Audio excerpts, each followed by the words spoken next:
Hola, ¿qué tal? Mi nombre es Carla Ortiz. Soy maestra en estudio de las mujeres y maestra en evaluación de políticas públicas por la UAM y por la IEX Puebla.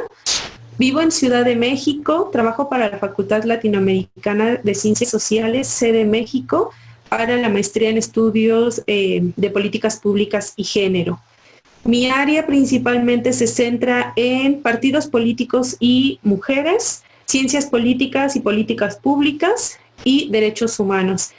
La charla que yo les voy a dar un poco en 10 minutos, que es este tema, va a ser relacionada con un tema central que se viene dando ahorita en nuestro país, pero que también afecta a nivel América Latina y en general al mundo, que tiene que ver con la violencia político-electoral que las mujeres están viviendo tras la búsqueda a hacerse visibles y a participar y ocupar espacios donde pocas veces se les ha reconocido y se les ha permitido llegar. América Latina es sin duda alguna hoy uno de los espacios que presenta uno de los focos latentes en materia de violencia, no solamente en la política. Hemos encontrado casos de feminicidio que son alarmantes. De hecho, a México nos consideran uno de los países de más alto grado de problemática para que seas mujer y para que vivas en este país. Pero siguiendo la línea de América Latina, está México, está El Salvador, está Honduras, están diversos países que están presentando un porcentaje alto en cuanto al tema de violencia hacia las mujeres. En el caso de la participación política, hemos encontrado sobre todo un tema central. Habíamos pugnado muchas veces porque a las mujeres se nos permitiera entrar en espacios que los hombres consideraban nos estaban regalando o que tendríamos que demostrar muchas veces que éramos dignas de estar en este punto. México, al igual que otros países, han transitado de las ya famosas cuotas de género, de contar con el 20, con el 30, 40% de estas, ahora al principio de paridad. Este principio de paridad, sin duda alguna, viene también atravesado y acompañado por una problemática que, si bien siempre ha existido, nunca se le había dado nombre. Antes, por ejemplo, de Alia Barrera, la misma Dania Serva, y muchas otras investigadoras como Alejandra Massol, la misma Ana Lau, que son investigadoras y feministas de diversas instituciones, habían nombrado como obstáculos, como retos que las mujeres viven o transitan al interior de su quehacer político o su trayectoria política. Sin embargo, Bolivia fue uno de los países o la punta lanza que le dio el nombre a esta problemática. Ella dio a conocer el proceso de la violencia política que las mujeres viven en esta cuestión de buscar o contender a espacios políticos o ejercer un cargo público. América Latina, a partir de Bolivia, se vuelve sin duda un punto latente para estar buscando las formas y los instrumentos que permitieran a las mujeres ir evidenciando cómo prácticas internas al interior de los congresos, dentro de las mismas administraciones públicas, empezaban a tener actividades, prácticas y actitudes por parte de actores y actoras que terminaban en acoso o actos de violencia que venían a perjudicar el quehacer de todas estas mujeres al momento de ejercer sus cargos. Por ejemplo, en Bolivia están documentados y se tiene por parte también de áreas académicas y sectores todos aquellos actos de violencia y también de asesinato de candidatas y ya de personales administrativos que fungieron en cargos y que fueron asesinadas al momento de estar ejerciendo estos cargos. Ecuador tiene también documentados estos procesos. México, en nuestro caso, son ahorita uno de los elementos que más se han documentado. Se tienen laboratorios hechos desde organizaciones no gubernamentales, como lo que ahora hace desde el tribunal, hace desde los observatorios nacionales y hace también a partir del Instituto Nacional de las Mujeres. Se cuentan, si bien con grandes avances en materia legislativa, a nivel América Latina contamos con un modelo de protocolo para atender, sancionar la violencia política contra las mujeres. Contamos también con todo aquel grosor de aspectos jurídicos que buscan, sobre todo, tutelar y proteger nuestros derechos. Esto no ha sido suficiente para que este tipo de prácticas se mitiguen busquen sancionarse y en la búsqueda total de su erradicación no hemos logrado llegar. ¿Qué es lo que está pasando en este aspecto? Y es aquí donde me voy a centrar. Si bien todas estas reformas, por ejemplo, que vemos en América Latina, desde la avanzada de Argentina, la avanzada de Bolivia, Ecuador, México, de todos los países de América Latina que suscribieron la parte de la Convención de Belém do Pará, que todos se habían comprometido a generar mecanismos para el adelanto de las mujeres, en realidad solo 4 han establecido o una ley o un mandato o han generado protocolos para atender esta problemática. De esos 4, le debemos a Bolivia la ley modelo, parte de la ley modelo para atender casos de acoso y hostigamiento y violencia política contra las mujeres, y en el caso de Ecuador, que están en función de generar también sus mecanismos, Argentina, que tiene toda una reestructuración ya para trabajar el tema, y México, que lo ha hecho apenas en este 13 de abril del 2020, donde nosotros ya hemos logrado introducir no solamente en nuestra ley de acceso de las mujeres a una vida libre de violencia, sino en 3 leyes más que tienen que ver con los códigos electorales, que tiene que ver también con las leyes que ejercen parte de los tribunales, y donde también se han caracterizado ya 22 tipos de conductas que deben ser sancionadas.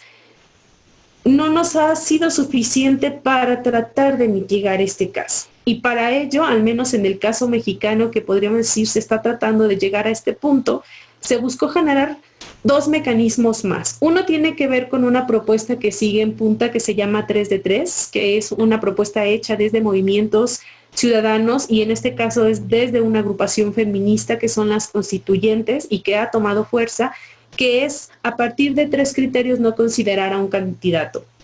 que sea deudor de pensión, que sea violentador, tenga denuncia por haber violentado en unas cuestiones de diversa índole, sea intrafamiliar, sea de pareja, de acuerdo a todos los tipos que se estipulan en la ley, y en la 3, que también esté caracterizado o cuente ya con una denuncia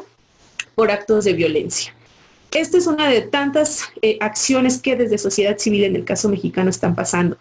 Ya el más importante, y creo que es el que ha venido a hacer un poco retumbar a un actor que poco se le ha cuestionado, ha sido la creación del registro único de agresores a nivel nacional que ejercen violencia política. Aquí entran, pueden ser personas que están adheridas a partidos políticos, pueden ser personas que pertenecen a comunidades, y también entran personas o funcionarios públicos. Aquí lo interesante es que para que estén dentro de este sistema, tienen que haber pasado ya por una sentencia, y la sentencia tiene que estar establecida, y ahí se va a postular cuál será su mayor sanción en términos de temporalidad, que en este caso puede ser de 3 meses, 3 años, 1 año, al máximo que son 6 años. Ahí lo interesante son los datos, que es ahora lo que hemos visto en algunos temas dentro de los parlamentos o de reuniones. Les preocupa qué datos de ellos pueden aparecer en caso de ser considerados agresores. Bueno, los datos en este sistema son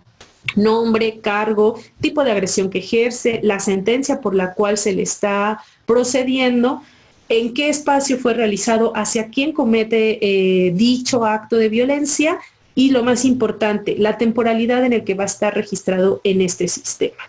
¿Y a qué me refiero con qué ha sido lo que ha venido a generar en los partidos políticos, en el caso de México, un tema central?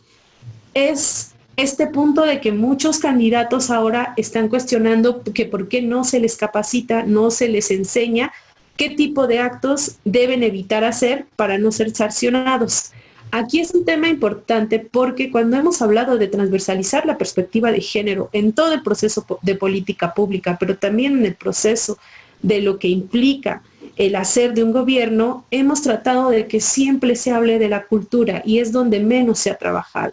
Y aquí el punto nodal o central es que en donde menos se trabaja el tema de violencia política y donde poco las reformas políticas han hecho hincapié es precisamente en los espacios de primera avanzada, y los espacios de primera avanzada son los partidos políticos. Haciendo un recorrido rápido, lo que me interesaba saber era qué partidos a nivel de América Latina habían generado, aunque sea un protocolo o un documento, manual o reglamento que señalara qué procedimientos, qué tipo de formatos, qué rasgos y qué tipo de y qué tipo de denuncias, pero también qué tipo de evidencia se les pide a las denunciantes para poder proceder. Y si esta denuncia podía ser a partir de quien sufre la violación o el acto de violencia, perdón, o podía ser por parte de un tercero. Haciendo este recorrido y tratando de investigar, no encontré en América Latina esto. De hecho, está documentado que se considera al Partido de la Revolución Democrática, el PRD, aquí en México, como el primer partido de haber generado en el 2018 su primer protocolo interno. Entonces, a partir de eso, me suscribo más al caso mexicano y encuentro que en el caso de este país, o en el nuestro, perdón, son los 7 partidos que están actualmente registrados, que es el Partido Revolucionario Institucional, el que llevaba más de 70 años gobernando en nuestro país, el Partido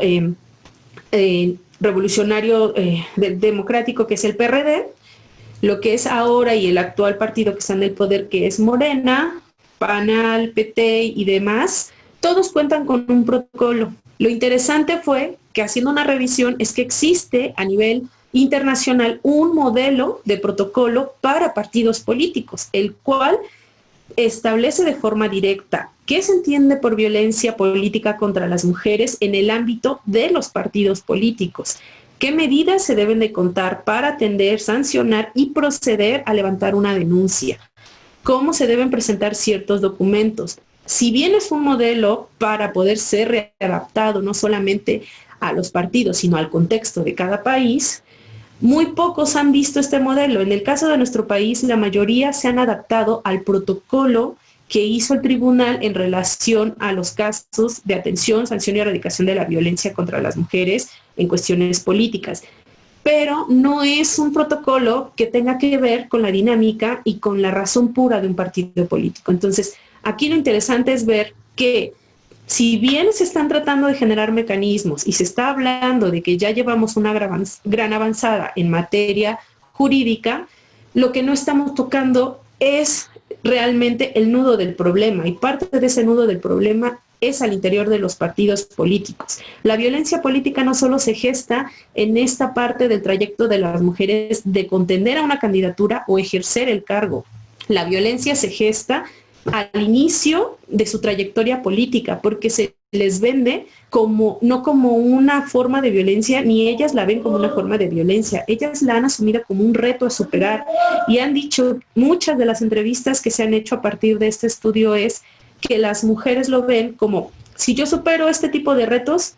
voy a ser considerada una mujer con capacidad de poder estar al frente de mi partido en un área, y posiblemente esto implique que yo pueda posicionarme como una mujer dentro de un puesto futuro a elección popular. Entonces, desde que a las mujeres se les empieza de cierta forma a educar que la violencia es un reto y no una violencia como tal,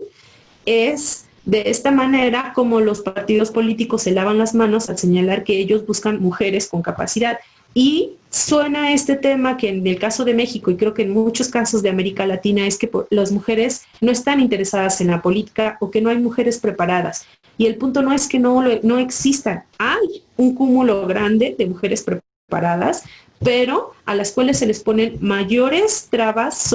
y viven actos de violencia cruda que muchas veces terminan haciéndolas desertar de su proceso o formación política. Por lo tanto, aquellas que consideran haber brincado la violencia política como reto, no se les olvida o no contemplan que cuando inician el proceso de elección o contiendan a cargos de elección pública, van a ser todavía víctimas de otro tipo de actos o prácticas mucho más mezquinos de los que vivieron al interior de los partidos. Entonces, en concreto, creo que el punto central